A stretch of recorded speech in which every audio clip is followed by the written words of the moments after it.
Hello everyone, welcome to शिक्षा treasure. आज हम अपनी इस वीडियो में संवाद लेखन के बारे में पढ़ेंगे। सबसे पहली बात आती है संवाद है क्या। देखिए, संवाद जब इस शब्द को ही हम उच्चारण करते हैं तो उच्चारण आता है संवाद। ये दो शब्द हमारे दिमाग में आते हैं जब हम इसका उच्चारण करते हैं। तो सम का अर्थ है बराबर, सम का अर्थ है बराबर, और वाद का अर्थ है बातचीत, वाद का अर्थ है बातचीत। इसका मतलब संवाद का अर्थ क्या हो गया कि जब दो या दो से अधिक व्यक्तियों के बीच में बराबर की बातचीत होती है तो उन्हें हम संवाद कहते हैं। अब बात आती है कि जब संवाद हमने लिखना है तो लिखते समय हमें किन किन बातों का ध्यान रखना चाहिए। तो जो मुख्य बातें हैं, याद रखने योग्य बातें हैं, वो क्या याद रखनी है। याद रखने योग्य बातें, तो याद रखने योग्य बातें क्या है वो हम एक एक आपको बताएंगे अभी। तो सबसे पहले क्या है कि जो आप संवाद लिख रहे हैं तो उसके जो वाक्य हैं वो बहुत छोटे छोटे रहने चाहिए। वाक्य जो है वो छोटे छोटे होने चाहिए। संवाद के वाक्य छोटे छोटे हों ताकि हर एक जो है उसको समझ सके। तो वाक्य छोटे हो गए, चलो वाक्य हमने छोटे लिख दिए। उसके बाद लेकिन उनकी भाषा कोई जटिल रही तो उससे भी बात नहीं बनेगा। तो भाषा जो है वो भाषा भी उसकी सरल होनी चाहिए। भाषा कैसी होनी चाहिए? भाषा सरल रहनी चाहिए। दूसरी बात ये होगी, चलिए भाषा भी हमने सरल कर ली, तो उसके बाद क्या होंगे, जो भाषा है वो कैसी होनी चाहिए वो ध्यान रखना है कि जो भाषा जो आप वाक्य बना रहे हो या जो भाषा आप लिख रहे हो वो पात्रों की आयु के हिसाब से, मान लो दो बच्चे बात कर रहे हैं, उनके बीच में लिख रहे हैं हम संवाद, और बात हम बड़े की करें तो वो उचित नहीं है। तो पात्रों की आयु का ध्यान रखना है, उनके पद का ध्यान रखना है कि किस पद पर है तो उसके अनुरूप हमने बातें करनी है, और पद के बाद उनकी शैक्षिक योग्यता, कितने पढ़े लिखे हैं वो, क्योंकि दो पढ़े लिखों के बीच में अगर संवाद लिखना है तो उसके हिसाब से लिखना है। अगर कम पढ़े लिखे या बिना पढ़े लिखे लोग, अनपढ़ लोग होते हैं तो उनके हिसाब से अलग लिखा जाता है। तो आयु भी और पद का भी हमने ध्यान रख लिया। उसके बाद जो आप संवाद जिस भी विषय से संबंधित लिख रहे हैं, ध्यान रखें जो संवाद है वो उस विषय से संबंधित ही हो। ये नहीं कि विषय से आप उससे हट करके कहीं दूसरी बातों से संबंधित लिख रहे हैं। तो विषय से संबंधित ही होना चाहिए संवाद, विषय से संबंधित ही संवाद रहे तो ही अच्छा है। कई बार क्या होता है, कुछ बच्चे देखा गया संवाद लिख रहे हैं, उस विषय का बस एक बार जिक्र कर देते हैं और फिर बातें ही दूसरे से संबंधित लिखने लग जाते हैं। तो ऐसा नहीं होना चाहिए, उस विषय से संबंधित ही बातें रहनी चाहिए। जो इसकी आखिरी और मुख्य बात है वो ध्यान रखना है कि संवाद कभी भी, संवाद करते समय बनावटीपन नहीं होना चाहिए।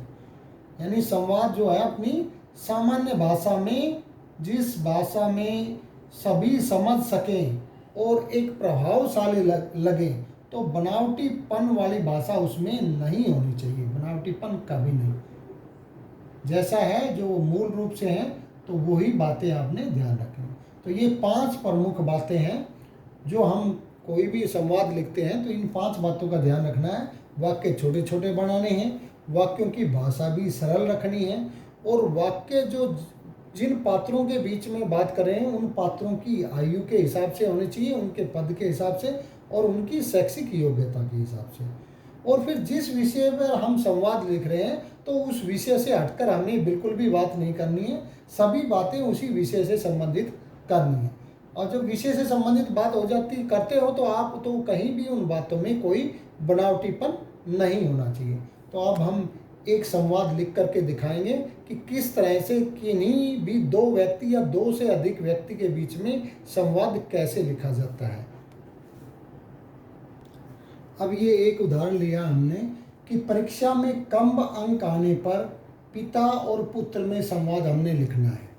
तो जब परीक्षा में कम अंक आते हैं तो पिता पुत्र के बीच में कैसे संवाद होता है ये याद है। कि जैसे पहले पिता, क्योंकि पिता और पुत्र के संवाद की बात कर रहे हैं तो पिता कह रहा है कि अरे बेटा, क्योंकि बेटे का कोई ना कोई तो नाम होगा, राजू, मोहन, सोहन, जो भी हो, क्या तुम्हें परीक्षा की रिपोर्ट बुक मिल गई? जैसे रिपोर्ट कार्ड देते हैं, जब भी आप लोगों की कोई परीक्षा होती है तो आपको रिपोर्ट कार्ड मिलता है, तो उसके बारे में पूछते हैं क्या तुम्हें परीक्षा की रिपोर्ट बुक मिल गई या रिपोर्ट कार्ड मिल गया है?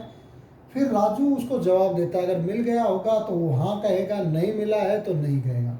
यहाँ जैसे राजू को मिल जाता है तो कहता है कि हाँ पिताजी आज ही मिली है, वो जो रिपोर्ट बुक है वो उसको आज ही मिली है। इसके बाद फिर पिता कहता है कि भाई मान लो बेटे को मिल गई, तो अब पिता कहेगा जरा दिखाओ, मैं भी देखूं तुम्हारे हर विषय में कितने अंक आए हैं। तो वो पिता फिर राजू को कहता है, और राजू को कहने के बाद राजू उसको जब रिपोर्ट कार्ड देता है तो रिपोर्ट कार्ड देख करके पिता फिर उससे क्या प्रश्न करता है वो देखिए पिताजी। पिता कहता है कि अरे इस बार तो तुम्हें पिछली परीक्षा से बहुत कम अंक मिले और गणित विषय में तो बहुत ही कम अंक है।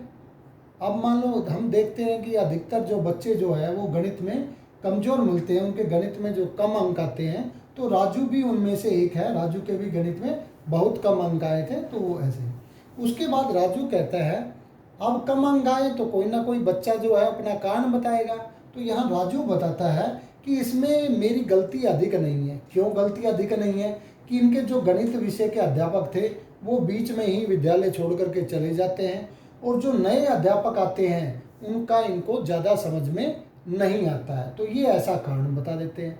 अब इस बात को हम और भी आगे बढ़ा सकते हैं कि फिर पिता कहेगा कि बताइए तुम्हारी कक्षा में और बच्चों के कितने अंक आए? तो फिर राजू जवाब देगा भाई अगर सभी के कम ही आए होंगे तो राजू कहेगा गणित में तो सभी के कम है। जैसे हम देखते हैं कि अधिकतर कक्षाओं में जब गणित में कोई एक बच्चे के कम नहीं रहता, बहुत सारे बच्चों के कम अंक मिलते हैं। तो उसी के हिसाब से इस संवाद को हम कितना जितना बड़ा करना चाहे उतना कर सकते हैं। लेकिन हमारी परीक्षा में ये 5 अंक का प्रश्न आता है, तो 5 अंक के हिसाब से आपने 5 बातें कम से कम आपने लिखनी है। उससे 1-2 बातें ज़्यादा लिखनी है, ज़्यादा बड़ा भी नहीं करना है कि आप ये सोच के चलो कि हम जितना ज़्यादा बड़ा लिखेंगे उतने ज़्यादा अंक मिल जाएंगे। 5 नंबर के हिसाब से ही आपने लिखना है, और वाक्य अपने उस जो पिता पुत्र या जिसके बीच में भी बातें हैं उनके अनुरूप ही अपनी सामान्य भाषा में जवाब लिखना है। तो यहाँ पर आज हमने संवाद लेखन के बारे में पढ़ा कि संवाद लेखन है क्या, लिखते समय हमें किन किन बातों का ध्यान में रखना चाहिए, और संवाद लेखन जब कोई एक उदाहरण दिया जाता है कि उनके बीच में संवाद लिखिए, तो हम कैसे उनके बीच में संवाद लिखते हैं, यहाँ पर हमने ये सभी जाना। अगर आपको ये वीडियो पसंद आई हो तो आप इसे लाइक कीजिए और चैनल को सब्सक्राइब करना ना भूलें। Thank you.